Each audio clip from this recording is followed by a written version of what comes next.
magazin kirsalaring datasi o'tgan expire mahsulotga o'xshaydi. Olib olganlaringdan keyin sota olmaysizlar. Juda ko'p odam xato qiladi, optionda ham, staklarda. Texnik jihatdan ko'radida, bunday qaraydi, mashina qilaman, savdo qilaman deydi, lekin katta risk qiladi, yutqizadi. Buni anaqasi sababi hajm.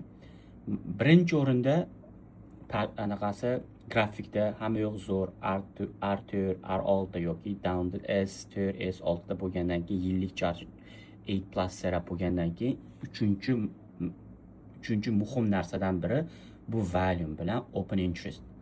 Volume bilan open interest juda ham muhim. Agar volume 1000 dan past bo'lsa, mana 162 ko'rsalar, 345 bo'lsa, gapni qaranglar. Bid and askda orasini risk qaranglar, risk juda ham katta. Почти risk 70 sent, $70 har bitta kontraktdan.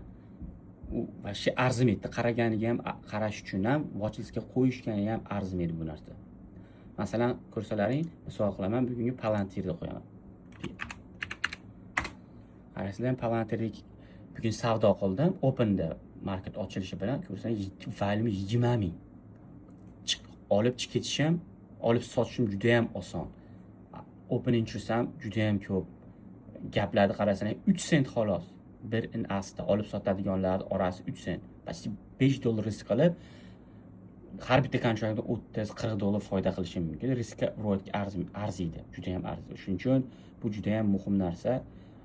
Volume bilan option qilayotgan bo'lsalaring ham, to'g'ri aksiya bilan savdo qilsalaring ham, volume juda ham muhim. Bo'lmasam risk rewardlaring foyda bilan plus minuslar to'g'ri kelmaydi.